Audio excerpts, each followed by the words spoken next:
Hi there, my name's Jeremy, Research Analyst at Trailer Boat Magazine. Today, we're chatting with Paul, affectionately known as Junga, from Evolution Boats. Thanks, Junga, for inviting us to your factory in Bayswater. Can you please tell us a little bit about yourself and your business?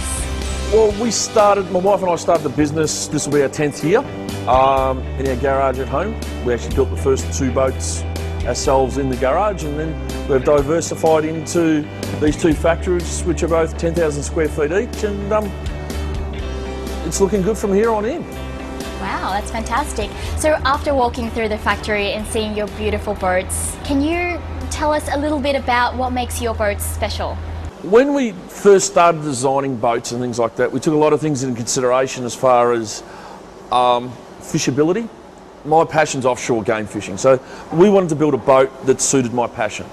What you'll find with the Evolution boats is a lot of fishing abilities in them, just the way we can tuck our feet underneath the floor, the flared bow, the 21 degrees under the hull. It just makes a nice comfortable fishing boat, and it's user-friendly. Thinking about the different ways you promote your business, what different media do you use? Well, obviously we use Trailer Boat. We also use TV.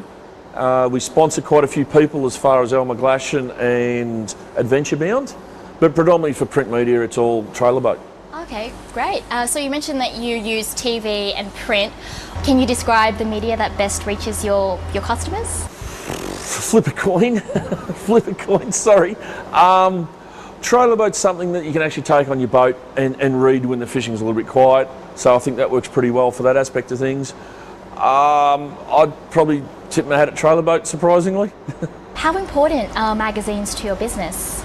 It's probably the first point of contact that a customer has with Evolution, besides maybe seeing them at a boat ramp or things like that.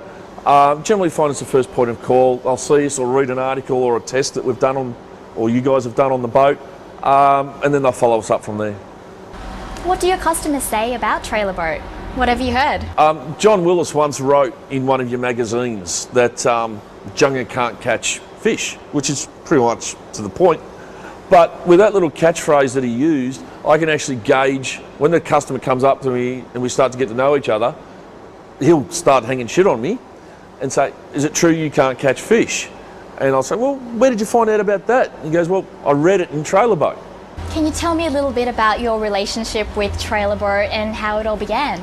I think we've been associated with you guys for probably 6-7 years now, probably since the inception of Evolution Boats. Did some very early write-ups, things like that. John Bear Willis, he's been around for ages. I've known Bear for a long time. I've got to know your current editor, Angelo. I've known him for a while. It's just a natural progression. Evolution Boats is known for their award-winning boats. Can you tell me a little bit about the awards that you have won? 2011, when you guys started to take over the Trailer Boat Awards, we come 3rd with our 6 metre. And then 2012, we won it with our 552, so we're pretty happy about that. And last year was 2000 and whatever, and we come 2nd by 4 points, so I'm still pissed off about that. Right, so tell us a little bit about this winning boat, the 552. And we just found one of the best ways of media to get it out there was, first of all, getting it tested by you guys, Trailer Boat. We were lucky enough to qualify for the AGB, and then we actually took it out and won it. It's been probably one of our best sellers ever since, and I really do think that the prestige of winning Trailer Boat was one of the helpful factors on selling so many of them. Can you recall some of the comments made by the judges in AGB?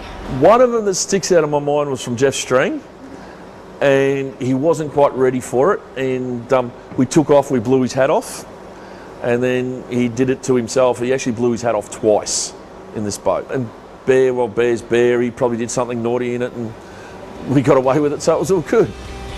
Oh wow, I've read some comments about the 552 made by the judges. It was, they called it a firecracker of a boat and a small boat with big balls. What do you think about the judges and the judging criteria? Bring it on, they can say all that sort of stuff. No, I love it. I love it. So the way you guys print all your results and things like that with your little anchors and stuff like that, I think it's fair. It's all 5 boats are judged on their merits on that day, on the same water. Yes, the wind may change a little bit, but I don't think how you can get it much fairer. Great. How has trailer boat videos helped your business? Without trying to blow too much hot air up your bum, I just sold a boat because of it. It was a 552 and I sold it to Port Hedland. He couldn't get to actually get into a boat and test it, so we sent him some videos and he bought the boat after watching the videos. So yeah, it's a guy called Phil somebody up there, and yeah, no, because of that video, definitely helped. Can you tell me a little bit about how Trailer Boat helped you design your ad? What they did is they spoke to us, they rang us and said, what do you want in your ad? How can, sort of criteria you're looking for? We spoke to them, we swapped emails. They had photos on file from other boat tests and things like that. Any final comments, Junga? Well, you're on camera. Where's the beer? I like beer, so if you want to send me more beer, that's good. The lotto numbers would be fantastic.